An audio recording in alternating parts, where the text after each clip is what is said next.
E a escalada de tensões no Oriente Médio impacta os mercados globais. O petróleo disparou após ataques do Irã a instalações de energia, interrompendo a produção em grandes exportadores e elevando o risco de desabastecimento, com o barril batendo na casa ali dos $120.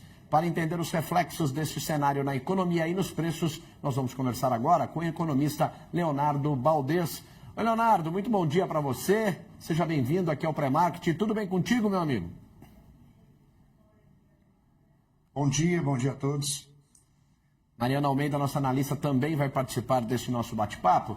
Agora, Leonardo, eu queria saber de você, eu estava ouvindo aqui o diretor da Agência Internacional de Energia, e ele disse que o impacto energético é o maior da história, né? Inclusive superando ali os impactos nas décadas de 1970, e muito por conta da infraestrutura, que o problema é de infraestrutura. Lá na década de 1970, o problema era a sanção, né? Você tinha petróleo, você tinha produção, mas era uma questão mais, vamos dizer, política, né? Como que você enxerga essa situação? Realmente é o pior momento da história em relação à energia, a petróleo?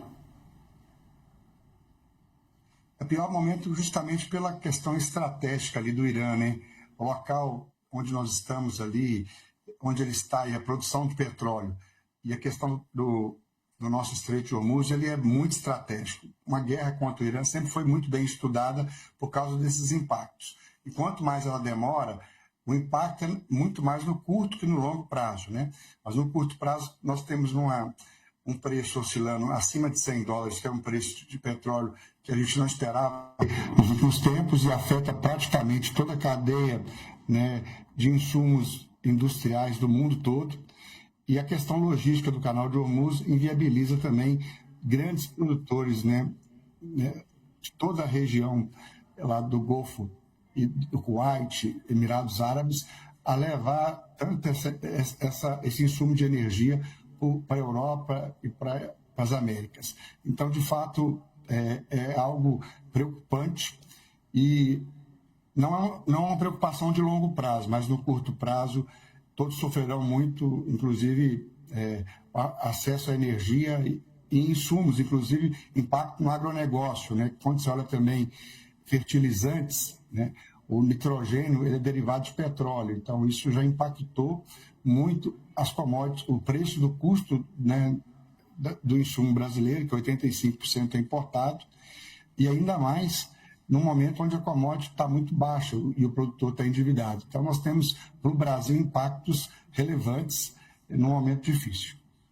Leonardo, queria pegar exatamente esse último ponto seu, que é falar do Brasil. Porque a gente está falando do curto e do longo prazo, eu queria colocar o médio aí, né? Quer dizer, como é que você vê, agora que o conflito se estendeu um pouco mais, que foi dirigido aí para pontos realmente produtores de energia, que a animosidade, a tendência de aumento de juros está se colocando como um cenário aí do ano, pelo menos, para os países na Ásia, na Europa, nos Estados Unidos. Como é que você acha que isso deve afetar a formação aí das expectativas em torno de juros mesmo e de crescimento na economia brasileira?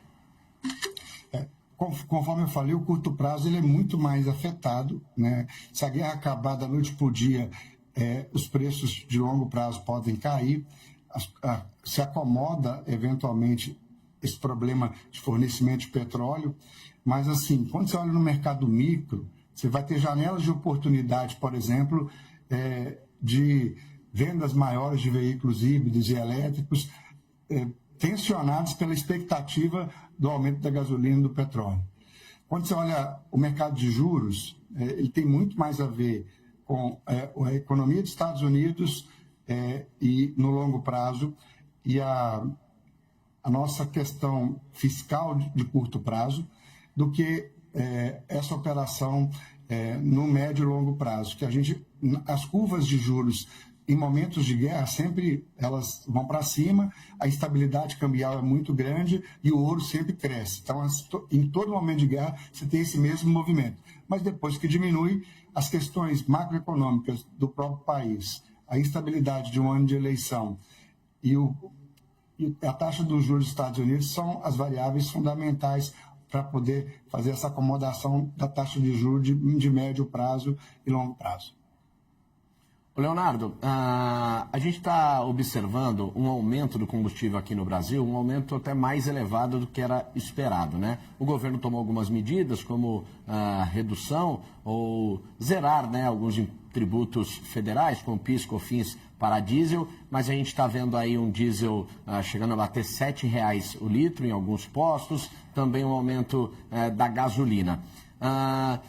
Eu estava conversando com a Mariana Almeida aqui antes de começar o jornal e ela até disse, falou, olha, é mais expectativa do que realmente um repasse, né, pela Petrobras, realmente do aumento do preço nas refinarias, né? Por que que isso acontece? Porque, por exemplo, medidas do governo não conseguem segurar, por exemplo, o preço do diesel.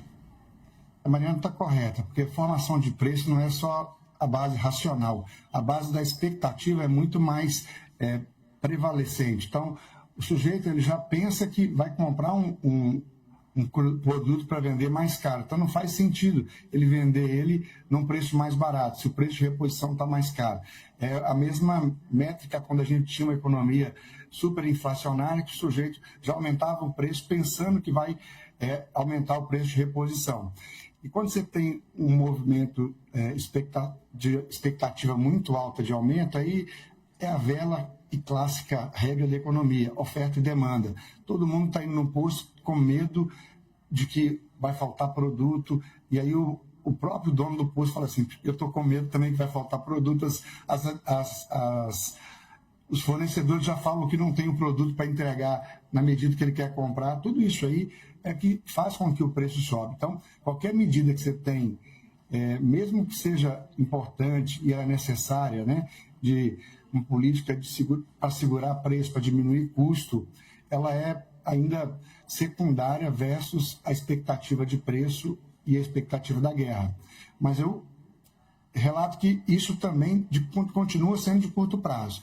Essa guerra, como todas as outras guerras, né, ela tem uma data para acabar. Mas essa, especificamente, se ela durar durante um período muito grande, pela natureza e a estratégia logística onde está o Irã e o volume de petróleo que ele produz, de fato a gente vai ter uma crise energética mais longa e aí praticamente países europeus que hoje estão ainda olhando e não entrando nessa discussão de forma mais ferrenha, vão acabar entrando, que vai acabar alterando a vida de todo mundo, porque todo mundo consome energia e aquele canal do Estreito de Hormuz e a produção de petróleo do Irã são fundamentais para ter estabilidade no mundo.